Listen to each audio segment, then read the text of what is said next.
ಮೊದಲನೇ ಶುಕ್ರವಾರ ಇವತ್ತಿನ ವಿಶೇಷ ಏನು ಸ್ವಾಮಿಗಳೇ? ಅಮ್ಮನವರಿಗೆ ಶ್ರಾವಣ ಮಾಸದಲ್ಲಿ ಆಷಾಢ ಮಾಸದಲ್ಲಿ 4 ಶುಕ್ರವಾರಗಳು ಬಹಳ ವಿಜೃಂಭಣೆಯಿಂದ ಅಲಂಕಾರಗಳಿರುತ್ತೆ ಅಮ್ಮನವರಿಗೆ. ಈ ಶ್ರಾವಣ ಮಾಸಗಳಲ್ಲಿ ಲಕ್ಷ್ಮೀ ರೂಪದಲ್ಲಿ ಅಮ್ಮನವರು ಇಲ್ಲಿ ಒಂದೊಂದು ಶುಕ್ರವಾರ ಒಂದೊಂದು ರೂಪದಲ್ಲಿ ತಾಯಿ ಭಕ್ತಾದಿಗಳಿಗೆ ದರ್ಶನ ಕೊಡ್ತಾಳೆ. ಇವತ್ತು ಮೊದಲನೇ ಶುಕ್ರವಾರ ತಾಯಿಗೆ ಸಂತಾನ ಲಕ್ಷ್ಮಿ ಅಲಂಕಾರ ಮಾಡಿದ್ದೀವಿ ಅಮ್ಮನವರಿಗೆ.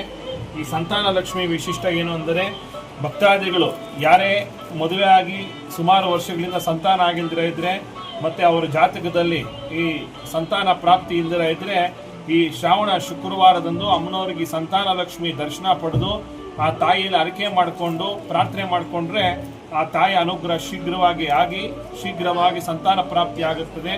ಮತ್ತು ಅಮ್ಮನವರಿಗೆ 4 ಶುಕ್ರವಾರಗಳಲ್ಲಿ ಒಂದೊಂದು ಶುಕ್ರವಾರ ಗಜಲಕ್ಷ್ಮಿ, ಧನಲಕ್ಷ್ಮಿ, ಧಾನ್ಯಲಕ್ಷ್ಮಿ, ಹಿಂಗೆ ಒಂದೊಂದು ಶುಕ್ರವಾರ ಒಂದೊಂದು ರೀತಿಯ ಅಮ್ಮನವರು ವಿಶೇಷವಾಗಿ ಅಲಂಕಾರ ಇರುತ್ತೆ. ಅಮ್ಮನವರಿಗೆ ಹೆಚ್ಚಿನ ಸಂಖ್ಯೆಯಲ್ಲಿ ಬಂದು ಆ ಭಕ್ತಾದಿಗಳೆಲ್ಲ ಆ ತಾಯಿ ದರ್ಶನ ಪಡೆಯಬೇಕಾಗಿ ನಾವು ಆ ಭಕ್ತಾದಿಗಳಲ್ಲಿ ವಿನಂತಿಸಿಕೊಳ್ಳುತ್ತಿದ್ದೇವೆ.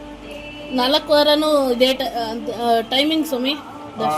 ಅಂದರೆ ಅಮ್ಮನವರಿಗೆ ಉದಯದ ಪೂರ್ವ ಗಣಪತಿ ಪ್ರಾರ್ಥನೆಯಿಂದ ಪೂಜೆ, ಪರಿವಾರ ಸಪ್ತಮಾತ್ರಿಕಾ ಪರಿವಾರ ಪೂಜೆ ಮತ್ತು ಅಮ್ಮನವರಿಗೆ ವಿಶೇಷವಾಗಿ ಪಂಚಾಮೃತ ಅಭಿಷೇಕ ಇವೆಲ್ಲ ಆದ ನಾವೆಲ್ಲ 9 ಗಂಟೆಗೆ ಅಮ್ಮನವರಿಗೆ ಭಕ್ತಾದಿಗಳಿಗೆ ದರ್ಶನ ಇರುತ್ತೆ.